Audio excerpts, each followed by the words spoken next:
अब आ रही है विवेक, अब आ रही है, अब बोलिए क्या। देखिए रूबिका, सबसे अहम सवाल है अब जो है अजीत दादा पवार जो है पंचायत में विलीन हो चुके हैं। सब कुछ अब एक तरीके से बोले कि एक युग का अंत हो चुका है। अब सवाल खड़ा हो रहा है कि आखिरकार बारामती का किंग कौन। अब सवाल ये खड़ा हो रहा है कि एनसीपी अजीत पवार गुट का पार्टी प्रमुख कौन। अब सवाल ये खड़ा हो रहा है कि महाराष्ट्र का डिप्टी सीएम और फाइनेंस मिनिस्टर कौन। ये देखिए, ये तीन अहम सवाल हैं जिसको लेकर अब जो है ये सिलसिला शुरू होगा कि अब कौन होगा।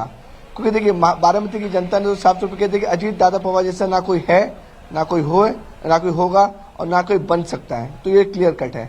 अब देखिए, अगर हम पॉलिटिकली वाइज बात करें, देखिए इसमें पॉलिटिकल टर्मोल हर हाल में होगा रूबिका, इसमें कोई डाउट नहीं है। अब एक पार्टी के प्रमुख की इसमें मृत्यु हुई है। महायुति में तीन पार्टी हैं, बीजेपी, एकनाथ शिंदे की शिवसेना और अजीत पवार गुट की एनसीपी। एनसीपी के प्रमुख की इतने बड़े हादसे में मौत हो जाती है। अब सवाल खड़ा हो रहा है कि तीसरी पार्टी में कौन प्रमुख बनेगा जो महायुति में देवेंद्र फडणवीस और एकनाथ शिंदे के साथ कदम से कदम मिलाकर सरकार को चलाएं। देखिए महाराष्ट्र में चुनाव आने में भी 3 साल बाकी है, 2029 में चुनाव है। और अब जो है अगर हम चुनावी लैंग्वेज में बात करें तो एमएलए थे अजीत दादा पवार यहाँ के, तो यहाँ पे अब जो होगा बाइपोल इलेक्शन होगा। बाइपोल इलेक्शन कब होगा वो इलेक्शन कमीशन डिसाइड करेगा, लेकिन बाइपोल इलेक्शन में कौन खड़ा होगा इसको लेकर सबसे बड़ा सवाल खड़ा है कि अजीत दादा की गद्दी पर कौन बैठेगा। तो अभी तक जो जानकारी आ रही है कि इसमें अजीत दादा पवार की जो फैमिलीज हैं उसमें से किसी न किसी को बाइपोल में इलेक्शन में खड़ा किया जाएगा। और देखिए महाराष्ट्र की राजनीति की एक परंपरा हमेशा रही है, जब भी इस तरीके के हादसे होते हैं अगर उनकी फैमिली की तरफ से कोई खड़ा होता है तो अपोजिशन में कोई पार्टी किसी भी कैंडिडेट को खड़ा नहीं करती है।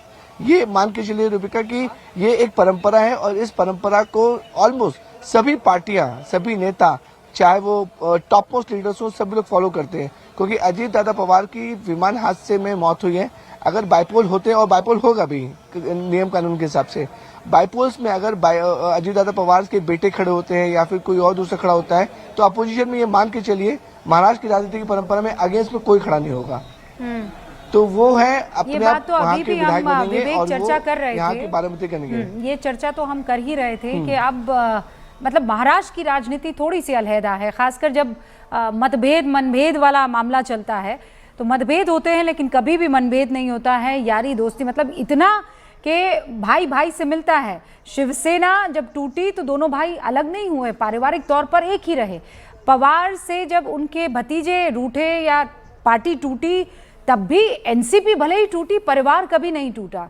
और अब बारामती को कौन अजीत दादा पवार की तरह संभाल सकेगा, ये यक्ष प्रश्न है। और इस प्रश्न का उत्तर जितना जल्दी हो सके उतना जल्दी ढूंढना होगा संजय जी। वो इसलिए क्योंकि पार्टी दो फाड़ है। जब एक बड़ा मजबूत पेड़ नहीं रहता है, वो मैग्नेट नहीं रहता है, तो फिर बाकी तमाम कार्यकर्ता, नेता फिर दूसरे बड़े मैग्नेट की तरफ जाने लगते हैं। और एनसीपी तो इस वक्त उस स्थिति में दिख भी रही थी कि क्या साथ आ जाना चाहिए कि नहीं बाहर रहना चाहिए। तो क्या बेटे अब इस परंपरा को आगे लेकर जाएंगे? लेकिन बड़ा जूता है जिसमें पैर रखना अभी मुश्किल। नहीं, बेटे के लिए बहुत बड़ा चैलेंज है। क्योंकि देखिए, आप जो मैग्नेटिक फोर्स का जिक्र कर रही थी, वो कोई भी व्यक्ति राजनीति में जो होता है वो वर्तमान के साथ भविष्य देखता है, भविष्य किसके साथ है।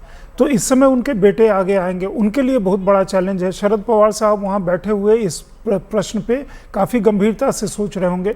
ऑफकोर्स परिवार के अंदर, क्योंकि ये दोनों के विलय की बात भी परिवार के अंदर ही हो रही थी, दोनों परिवार के बीच में। अगर विलय होता है तो क्या सुप्रिया सुले के हाथ में माने कमान जाएगी, क्या फिर उस केस में सुनेत्रा पवार या उनके बेटे का कैसे वो होगा।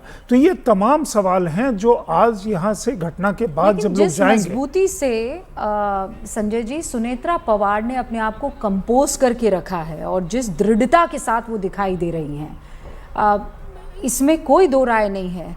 राजीव गांधी के बाद सोनिया गांधी उस जगह को फुलफिल कर पाएगी किसी ने नहीं सोचा था, लेकिन एक मजबूत लीडर की तरह वो उभर कर आई। पूरी पार्टी को उन्होंने पकड़ के रखा, वो भी तब जबकि विदेशी मूल की थी, वो भी तब जबकि यहाँ की परंपरा उनको नहीं मालूम थी, वो भी तब जब उनकी हिंदी उस वक्त इतनी मजबूत नहीं हुआ करती थी। लेकिन उसके बाद वो जो शक्ति, वो जो पावर उनमें आया और वो जो टीम उनको मिली, उन्होंने आप देखिए एक बढ़िया सत्ता चलाई उस वक्त एक लीडर के तौर पर। अगर आप देखें बाकी सारी चीज़ें एक तरफ, लेकिन क्या सुनेत्रा पवार उस जगह पर आ पाएंगी या वो जगह ले पाएंगी, या फिर बेटे इस बात को आगे ले जाते, या फिर बुआ जो हैं वो कहती है कि अब इस परंपरा को या इस सियासत को मैं आगे लेकर जाऊंगी। हमारे साथ अरुण भी और शिवानी भी है। अरुण, ये यक्ष प्रश्न तो है, और ये देखिए तब जब हम बात कर रहे हैं तब पार्थ पवार और जय पवार दोनों सबको अभिवादन करते हुए, नमन करते हुए, शुक्रिया अदा करते हुए और मजबूती के साथ खड़े हैं। चेहरे का हाव भाव आप जरूर नोट कीजिएगा। अरुण, मेरी आवाज आप तक पहुंच रही होगी।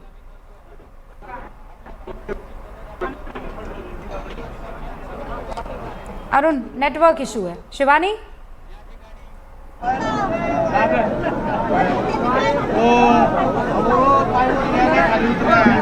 शिवानी से भी संपर्क नहीं हो पा रहा है। देखिए अब वहां पर व्यवस्था आप देख रहे हैं ना, क्योंकि टाइट व्यवस्था है। जैमर्स भी अपने जगह पर काम कर रहे होंगे, खूब सारे नेटवर्क एक साथ, फोन एक साथ। हमारे साथ यहाँ विवेक भी बने हुए हैं। विवेक, आपकी उपस्थिति कहाँ है और जिसकी चर्चा हम यहाँ स्टूडियो में कर रहे हैं?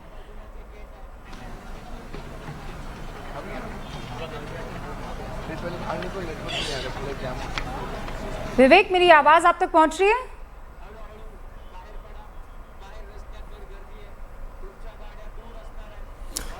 कई बार रूबिका जो सिचुएशंस है वो ऐसे चैलेंज थ्रो करते हैं ना कि सामने वाला व्यक्ति कई बार आपके एक्सपेक्टेशन या जैसे होता है जो आप कह रही थी कि अंदर से पवार को लेकर, बिल्कुल बिल्कुल, कि अंदर से बिल्कुल वो दृढ़ता जो सामने आती है, चैलेंज आता है, व्यक्ति कई बार ट्रांसफॉर्म हो जाता है।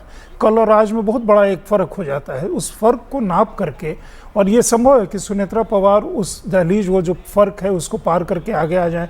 संभव है कि उनके बेटे का, क्योंकि दो उनको सपोर्ट सिस्टम भी घर के अंदर है, जब तक बेटे तैयार होते हैं, या जो पार्टी के परिवार के मुखिया हैं शरद पवार साहब, वो कोई ऐसा सुझाव देते हैं जिसके माध्यम से ये चीज़ें आगे बढ़ती हैं। क्योंकि पार्टी का जो सिंबल घड़ी था ओरिजिनल, और पार्टी की पॉलिटिकल लेगेसी को आगे बड़े लेकर, कद वाले लीडर्स भी तो है ना, फिर वो भी तो कहेंगे कि प्रफुल्ल पटेल अभी जैसे जितने एक्टिव हैं, उनका एक अहम मतलब सुझाव के तौर पे अहम से होगा कि कैसे क्या करें। लेकिन जो कार्यकर्ता है उनकी जो निष्ठा है, वो निष्ठा पार्टी समझ में आते हैं, लेकिन तभी जब वो परिवारवाद की बात होती है कि वो निष्ठा जो है वो परिवार सेंट्रिक होती है। पार्टी को लेकर कार्यकर्ता काम करते हैं, वो इसलिए भी करते हैं क्योंकि भाई शरद पवार कह रहे हैं। क्यों कर रहे हैं? क्योंकि अजीत पवार कर रहे हैं। अब यहाँ पर जब अजीत पवार नहीं रहे हैं तो एक मातृशक्ति अगर सेंटर में रहती है तो फिर उसकी बातों को मानने में या उनकी लीडरशिप में काम करने में बहुत ज़्यादा मुश्किल मुझे नहीं लगता है कि फिर होती है। हो सकता है कि बच्चों को लेकर ये हो कि अभी इनकी उम्र क्या है, अभी तो इनकी शुरुआत हुई है, तो सीनियर लीडर्स हो सकता है इस मसले में कोताही बरते, लेकिन जब दाई की बात आएगी, अजीत पवार की पत्नी सुनेत्रा की बात आएगी, तो शायद उस वक्त वो सॉफ्ट हो सकते हैं और ये इतना स्ट्रॉन्ग जो रिबेल है वो ना खड़ा। मेरे ख्याल में आपका बिल्कुल आकलन सही है, क्योंकि जिस तरह से आपने उसको परिभाषित किया है ना कि एक जो मतलब मातृ शक्ति जो होती है वो ताई के रूप में जानी जाती हैं, उनका एक अपना प्रभुत्व है, कार्यकर्ताओं का कनेक्ट है, उन्होंने एवोल्यूशन देखा है अपने पति का, उनके साथ जो लोग जुड़े हुए हैं, उनके साथ जो पुराने लोग जुड़े हैं, उनको कम्युनिकेट करने में उनके साथ सुविधा है। तो ये संभव है कि वो लीगेसी उनके पास ट्रांसफ़र हो या वो उस मेंटल को संभालें, आगे कितनी तैयार है। कई बार परिस्थितियां तैयार कर देती हैं, मतलब तैयार इसमें तो मतलब परिस्थिति ऐसी आ गई कि आपको तैयार होना होता है। लेकिन ये मतलब पूरा देश इस चीज को लेकर आप क्या सोचते हैं? देखिए, विलय तो हो ही विलय केवल इतना सिंपल इसलिए मुझे संजय जी नहीं दिखाई दे रहा है कि विलय होना मतलब शरद पवार को सरकार में आना। सरकार मतलब जो कि विपक्ष में बैठे हुए हैं, जो इंडिया गठबंधन ने चुनाव लड़ा था, वो टूटता है, वो एकदम बिखरता है, और फिर शरद पवार पूरी एनसीपी के साथ यहाँ पर आते हैं। देखिए, उसका इम्पैक्ट राज्य में भी और केंद्र में भी है, क्योंकि शरद पवार साहब के साथ एमपीज की जो संख्या है वो एनडीए के एमपीज के साथ जाकर के जुड़ जाती है। स्टेट में उनका काफ़ी छोटा सा घटक है, लेकिन ये एक बहुत बड़ा ट्रांसफॉर्मेटिव स्टेप होगा। और साथ में उसमें एक चीज़ और भी है कि शरद पवार साहब की जो पार्टी इस समय में एनसीपी शरद पवार है, उसमें सुप्रिया सूले उस पार्टी को मतलब भविष्य के लोगों को लीड कर रही हैं। फिर दोनों परिवार एक साथ विलय होते हैं। इतने समय से बात चल रही थी, अभी तक नहीं हुआ था, शायद पंचायत इलेक्शन के बाद होता है। इसके बाद ये सवाल फिर से उनके पास भी आएगा, शरद पवार के पास भी आएगा, सुप्रिया सूले के पास भी आएगा, सुनेत्रा पवार के पास आएगा, पार्थ पवार के पास आएगा, और तमाम लोग जो परिवार के साथ या पार्टी के साथ उनके जो कद्दावर नेता हैं वो जुड़े हुए हैं। तो मुझे लगता है कि इमीडिएट कुछ होना शायद संभव नहीं हो, क्योंकि ये पहले तो रिकॉन्साइल करेंगे आप। राजनीति तो बहुत क्रूअल है ना Sanjay ji, it's a very very cruel game. मतलब कई ऐसे दर्शक हैं जो ये कह रहे हैं रूबिका जी ये क्या विडंबना है कि अंतिम संस्कार हुआ और उसके बाद ये प्रश्न आ जाता है कि नेक्स्ट कौन। पर राजनीति है ही इतनी खतरनाक चीज़ और वो है ही इतनी क्रूअल, क्योंकि जो कुर्सी अभी खाली हुई है उस कुर्सी को आपको किसी मुफीद चेहरे से नवाजना पड़ेगा, और कार्यकर्ता भी यही चाहेगा कि अब हु नेक्स्ट हु, कौन हमें लीड करेगा, हमारा लीडर कौन होगा। वो बारामती के लोग जो कह रहे हैं कि अब हम अनाथ हो गए हैं, अब हम किसके पास जाएंगे, अब वो जनता दरबार कौन लगाएगा, उस शिकायत को भी पूरा करना होगा। जनता दरबार किसी को लगाना ही होगा, चाहे वो पार्थ लगाए, चाहे वो जय लगाए, चाहे वो सुनेत्रा ताई लगाए, लेकिन ये जनता दरबार ये परंपरा रही है बारामती की, और ये मजबूती रही है बारामती की। और ये काम पवार परिवार को, और खासकर एनसीपी जब अजीत पवार में बढ़ गई और शरद पवार में बढ़ गई, और शरद पवार जिस तरीके से इस वक्त दिखाई दे रहे हैं, मुझे लगता है वो एक बड़ा फैसला लेंगे। मुझे ऐसा प्रतीत होता है कि क्योंकि जनता का इमोशन अजीत दादा के साथ अभी बहुत भयंकर तौर पर जुड़ा हुआ है, और ऐसे में किसी तरह का ऐसा एक्शन ले लेना या ऐसा कोई फैसला ले लेना तो ये इनके खिलाफ भी जा सकता है। दूसरा है कि शरद पवार जितने एस्ट्यूट पॉलिटिशियन हैं, राजनेता हैं या परिवार के मुखिया हैं, वो जानते हैं कि हमारी लेगेसी, हमारे परिवार की लेगेसी और हमारी पार्टी की लेगेसी कैसे आगे बढ़ेगी, या कैसे मतलब यादों में या भविष्य में, क्योंकि आप हर स्टेज में काम करते हुए इतिहास में भी किस तौर पे इतिहास आगे बढ़ेगा या इतिहास लिखा जाएगा, या लोग कैसे देखेंगे, अपने नेता के प्रति क्या भाव सम्मान होगा, ये चीज़ें आएंगी। ये मतलब राजनीति तो क्रूअल है ही, मतलब इसमें तो कोई कहने की बात नहीं, politics is a very cruel game. At the same time किसी भी परिवार में जब परिवार का मुखिया जाता है तो ये परिवार के सामने शाम या अगले दिन या क्रिया खत्म होते होते ये प्रश्न सामने आता है। अगर कोई बिजनेस हाउस है वहाँ भी इस तरह की चीज़ें सामने आती हैं कि औचक कोई चीज़ हो जाती, किसी को कमान संभालनी पड़ती है, ऐसे तमाम एग्जाम्पल हैं। यहाँ चूंकि ये राजनीति का क्षेत्र है, लोगों से जुड़ा हुआ है, सीधे सीधे गवर्नेंस का, वो उसमें भी सत्ताधारी पार्टी है, मतलब इसलिए और भी तीन कोने हैं ना। हाँ। एक कोना अभी आप देख रहे हैं एकदम खाली है, शून्य है वो कोना, और इसीलिए उस कोने की भरपाई होना बहुत ज़्यादा ज़रूरी है। सेंटर में अगर बीजेपी है और बीजेपी का चेहरा है देवेंद्र फडणवीस, तो दो अलग और कोण बचते हैं, जिसमें एक एकनाथ शिंदे हैं और दूसरी तरफ अजीत दादा पवार की एनसीपी। अब जब चुनाव होने हैं, मुझे लगता है कि इन चुनावों में बारामती और जो ज़िला परिषद के चुनाव हो रहे हैं उसमें इसका बहुत बड़ा एक रोल प्ले होगा कि सेंटिमेंट का होगा, सेंटिमेंट्स बहुत बड़े लेवल पर हो सकते हैं, यहाँ पर उबार के तौर पर अपना रोल प्ले करें। मेरे साथ शिवानी भी जुड़ चुकी हैं। शिवानी, क्या नजर आ रहा है इस वक्त आप जब वहाँ बारामती के लोगों से बातचीत कर रही हैं? शिवानी, सत्ता की बात यहाँ पर थी। देखिए, आपने कहा बिल्कुल राजनीति बहुत ज्यादा क्रूर होती है, आपने बिल्कुल सही कहा, लेकिन अब कोई ना कोई विकल्प के तौर पर तो यहाँ पर देखना होगा। जब हम उनके आवास स्थान पर थे जहाँ पर उनका पार्थिव शरीर अजीत पवार का रखा गया था, तो जब उनके बेटे उस वक्त वहां पर आए थे तो वही प्यार लोग उनका हाथ पकड़ रहे थे। शायद उम्मीद जता रहे हैं कि अब अगली सत्ता जो है शायद वो पार्थ पवार यहाँ पर संभाले, कि वो वक्त अब यहाँ पर निकल आ चुका है। कुछ लोग भी मेरे साथ है, आराम से चलो, अभी कोई बात नहीं। कोई ले सकता है अजीत पवार की जगह? रोहित अजीत पवार की जगह ले सकता है वो रोहित पवार। रोहित पवार और रोहित पवार भतीजे हैं। तो देखिए, रोहित पवार और पार्थ पवार, उनके दो जी, आप वो रोहित पवार की जिक्र यहाँ कर रहे हैं, हालांकि हमने देखा वो पूरा जिस तरीके से दुख है।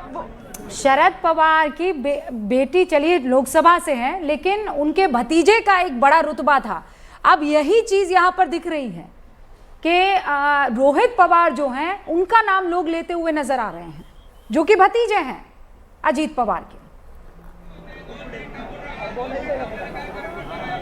और देखिए रूबिका, यही तो वो जनता है जिन्होंने अजीत पवार को भी यहाँ पर चुना, और अब कहीं ना कहीं उनके उत्तराधिकारी के रूप में जिस नाम का चयन कर रहे हैं, ये खुद ही यहाँ पर है सब कुछ तय करने वाले, ये खुद ही जनता है इतनी बड़ी, खुद ही ये जज भी हैं। तो ऐसे में अब मुझे लगता है कि आगे आने वाले वक्त में हो सकता है रोहित पवार उस सत्ता को संभाले, हो सकता है पार्थ पवार उस सत्ता को संभाले, लेकिन ज्यादातर लोगों को आपने यहाँ पर और लोगों से भी मैं पूछूंगी, कोई ले सकता है क्या अजीत पवार की जगह? आपको क्या लगता है कौन आएगा?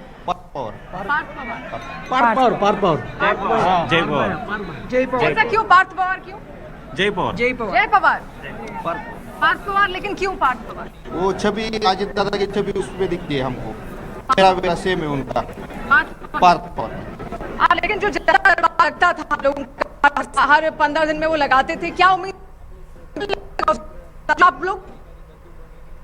तो ये लोग वहाँ पर मौजूद हैं। देखिए ये छोटा सा सर्वे भर है और उसमें ही आप देख लीजिए, ये हमारे एक रिपोर्टर हैं जो या तो शायद स्क्रीन सेट करने की कोशिश कर रहे हैं या हमसे वार्ता करने की कोशिश कर रहे हैं। अगर वार्ता कर रहे हैं तो कृपया दोबारा उनको स्क्रीन पर लाएं ताकि हम उनसे भी जान सकें कि इस वक्त वहाँ पर किस तरीके की भावनाओं का उबार आपको यहाँ पर दिखाई दे रहा है। पंच तत्वों में विलीन होते हुए अजीत दादा पवार के इस पार्थिव शरीर को इस वक्त आप स्क्रीन पर देख रहे हैं। तमाम वीवीआईपीज़ वहीं शामियाने में इंतज़ार कर रहे हैं, क्योंकि इसके बाद ये ऐसा नहीं है कि आपने मुखाग्नि दी, परिक्रमा की और उसके बाद कार्यक्रम ख़त्म हो जाता है। नहीं, चिता पूरी तरह से जलेगी और उसके बाद राख जो है वो छानी जाएगी और उसके बाद जो है गंगा में उसको विसर्जित किया जाएगा। लेकिन उससे पहले यहाँ पर यह सवाल खड़ा हो गया है कि व्हाट नेक्स्ट, अब आगे क्या होने वाला है। 3 नाम आपने सुने हैं। पहला नाम आपने रोहित पवार का सुना, फिर दूसरा नाम आपने पार्थ पवार का सुना और फिर जय पवार का आपने नाम सुना है। अब आगे क्या होगा एनसीपी का, क्योंकि एनसीपी को जिस मजबूती के साथ और जिस फख्र के साथ अजीत दादा पवार ने आगे लेकर गए हैं, वो अब ख़त्म। साफ तौर पर दिखाई दे रहा है कि अजीत दादा पवार अब पंच तत्वों में विलीन हो चुके हैं। वो शख्स जो बारामती के एक रहने वाले को अपने घर का आदमी समझता था, उसके स्कूल के एडमिशन से लेकर शादी विवाह और ये अंतिम संस्कार तक के कार्यक्रमों में हिस्सा लेता था, आज वो खुद सबको विदा करके चला गया है।